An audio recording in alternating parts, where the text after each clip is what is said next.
வணக்கம் friends, welcome to Vidya's cooking channel. நான் வித்யா லக்ஷ்மி. இன்றைக்கி உங்களுக்கு பாஸ்தா சாட் ரெசிபி செஞ்சு காமிக்க போகிறேன். ரொம்ப வித்தியாசமாக புதிய ரெசிபி. இந்த ரெசிபிக்கு தேவையான பொருட்கள் எல்லாம் எடுத்து ரெடி பண்ணி வச்சுருக்கேன். இங்கே நான் பாஸ்தா எடுத்துருக்கேன். நீங்கள் எந்த ஷேப் பாஸ்தா வேணாலும் யூஸ் பண்ணலாம். உருளைக்கிழங்கு தோலெல்லாம் சீவி நீல வாக்கில் நறுக்கி தண்ணியில் சேர்த்து வச்சுருக்கேன். ஓமப்பொடி தேவைப்படும். பொடியாக நறுக்கின வெங்காயம், தக்காளி, பச்சை மிளகா, மல்லித்தழை, எலுமிச்சை சாறு, ஸ்வீட் கார்ன், இஞ்சி பூண்டு விழுது, சோள மாவு, மைதா மாவு. ஏற்கனவே உங்களுக்கு நான் புதினா சட்னி, சில்லி கார்லிக் சட்னி காமிச்சிருக்கேன். அந்த சட்னி ரெசிபீஸ் நீங்கள் செஞ்சு தயார் பண்ணி எடுத்து வச்சுக்கோங்க. நம்மளுக்கு கிச்சன் கிங் மசாலா, மிளகாய்த்தூள், சாட் மசாலாவும் தேவைப்படும். இங்கே நான் தண்ணியை கொதிக்க விட்டுருக்கேன். தண்ணியில் நறுக்கின உருளைக்கிழங்கு சேர்த்து 10 நிமிஷத்துக்கு வேக விட போகிறேன் சிறிய தீயில். இந்த உருளைக்கிழங்கு கொஞ்சம் நல்லா வெந்து வந்தால் அது வறுக்கிறப்போ முறுமுறு நல்லாயிருக்கும். ஸோ இப்போ இந்த உருளைக்கிழங்கு வெந்திருக்கு. தண்ணியிலேருந்து எடுத்து ஒரு பவுலில் வச்சுக்கிறேன். அந்த சுடு தண்ணியை வேஸ்ட் பண்ணாதீங்க. அதுலேயே நம்ம ஸ்வீட் கார்ன் கூட வேக வைக்கணும்.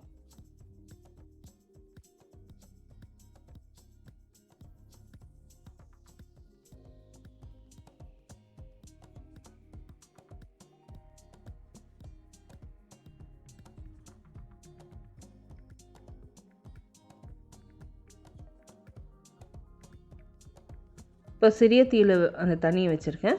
அதுலேயே நான் ஸ்வீட் கார்ன் சேர்த்துக்கிறேன். 2 நிமிஷத்துக்கு இந்த ஸ்வீட் கார்ன் வேக வச்சா போதும்.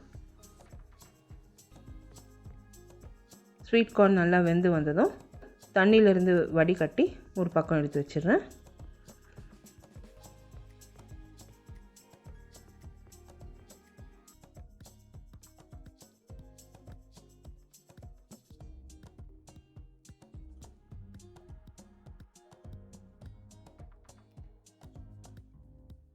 ஃப்ரெஷ்ஷாக வேறு தண்ணி சேர்த்துக்கோங்க.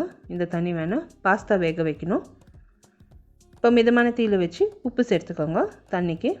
தண்ணி கொதி வர்றதுக்கு ஆரம்பிக்கும் போது பாஸ்தா நம்ம இதில் சேர்த்துக்கணும். பாஸ்தா சாஃப்ட் ஆகிற வரைக்கும் வேக வைக்கணும். ரொம்பவும் மெத்துன்னு ஆகக்கூடாது. ஸோ ஜஸ்ட்டு சாஃப்ட் ஆனால் போதும். பாஸ்தா நல்லா சாஃப்டாக இருக்குது. தண்ணியிலேருந்து எடுத்து நம்ம எடுத்து வச்சிடலாம். இப்போது ஒரு மிக்சிங் பவுலில் தேவையான அளவு பாஸ்தா சேர்த்துருக்கேன்.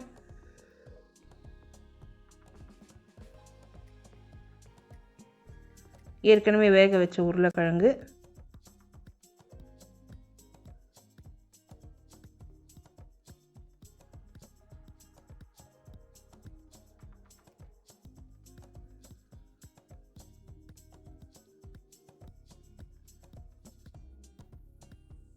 இதில் இஞ்சி பூண்டு விழுது சேர்த்துக்கலாம்.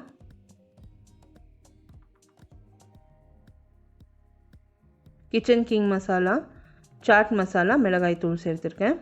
இப்போ மைதா மாவு, சோள மாவும் சேர்த்துக்க போகிறேன். தேவைக்கேற்ப உப்பும் சேர்த்துக்க போகிறேன். இந்த ரெசிபியில் யூஸ் பண்ணியிருக்க பொருட்கள், அதோட மெஷர்மெண்ட்ஸ் எல்லாமே description box below this video இருக்கும். டீட்டெயில் ரெசிபி என்னோடய பிளாகில் போஸ்ட் பண்ணியிருக்கேன். Blog link description box below this video இருக்கும். அப்படி இல்லைன்னா நீங்கள் I card above this video நீங்கள் கிளிக் பண்ணிங்கன்னா என்னோடய பிளாகுக்கு டைரெக்ட் ஆகும். இங்கே கொஞ்சம் கூட நான் தண்ணி சேர்க்கல. இந்த அத்தனை பொருட்களும் இந்த மேக்ரோனி அண்ட் உருளைக்கிழங்குல நல்லா கலந்துட்டேன். தண்ணி சுத்தமாக சேர்க்காதீங்க. அதில் இருக்க தண்ணியே போதும் அதுக்கு. இப்போ எண்ணெய் காய வச்சுருக்கேன் மிதமான தீயில். ஏற்கனவே தயார் பண்ணி வச்சுருக்கேன் மேக்ரோனி, உருளைக்கிழங்கு ஒரு ஈடு நான் சேர்த்துருக்கேன் சூடான எண்ணெயில். 2 நிமிஷம் ஒரு பக்கம் நல்லா வறுப்பட்டதும் இன்னொரு பக்கம் திருப்பி இன்னொரு 2 நிமிஷம் வறுக்க வைக்கணும். இந்த மாதிரி பொன்னிறமாக மாறுற வரைக்கும் நம்ம வறுத்து எடுக்கணும். மொத்தம் 6 நிமிஷம் ஆச்சு வறுத்து எடுக்கிறதுக்கு இந்த ஒரு ஈடு. ஸோ அந்த மாதிரி 3 ஈடு நான் வறுத்து எடுத்தேன். நீங்கள் இதை முன்கூட்டியே கூட தயார் பண்ணி எடுத்து ரெடி பண்ணி வச்சுக்கலாம். ஃப்ரிட்ஜில் நல்லா கிறிஸ்பியாகவே நல்லாயிருக்கும்.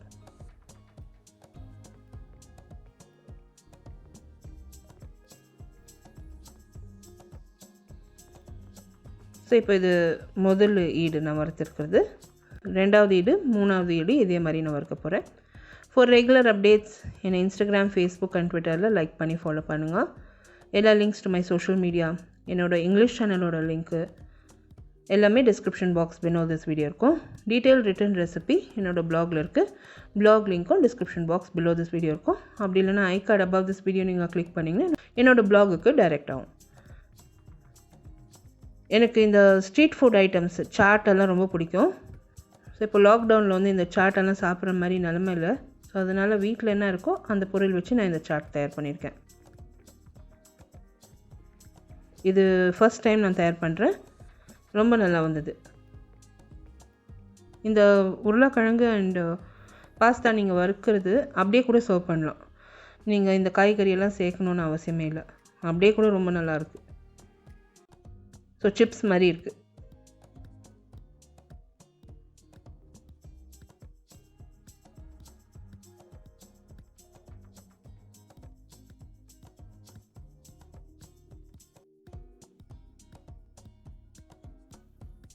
இப்போ 3வது இடம் நான் வறுத்து எடுத்துட்டேன்.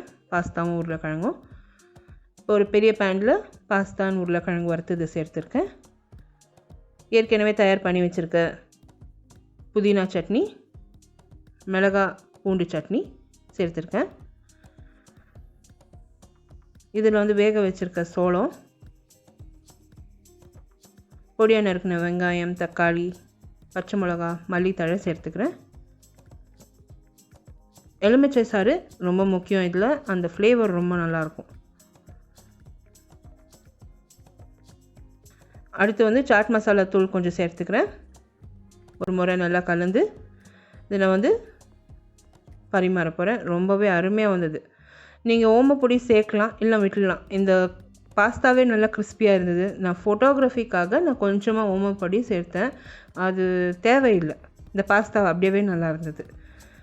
ஸோ இப்போ நான் வந்து கொஞ்சம் சாட் மசாலா தூள் தூவியிருக்கேன். ஒரு முறை கலந்து சர்விங் டிஷ்ஷுக்கு மாற்றி பொடியாக நறுக்கி வச்சுருக்க வெங்காயம், தக்காளி, மல்லித்தழை, ஓமப்பொடி தூவி இது நான் சர்வ் பண்ணியிருக்கேன். ரொம்ப நல்லா வந்தது. ட்ரை பண்ணிவிட்டு உங்களோட காமெண்ட்ஸ் எல்லாம் போஸ்ட் பண்ணுங்கள். இந்த வீடியோ ரெசிபி நீங்கள் பார்த்து என்ஜாய் பண்ணிங்கன்னா எனக்கு ஒரு தம்ஸ் அப் கொடுத்து சப்ஸ்கிரைப் பண்ணுங்கள். எல்லா links to my blog and social media description box below this video இருக்கும். உங்களை அடுத்த புதிய ரெசிபியோடு நான் மறுபடியும் சந்திக்கும் வரை this is Vidya Lakshmi. Thank you so much for வாட்சிங். பை.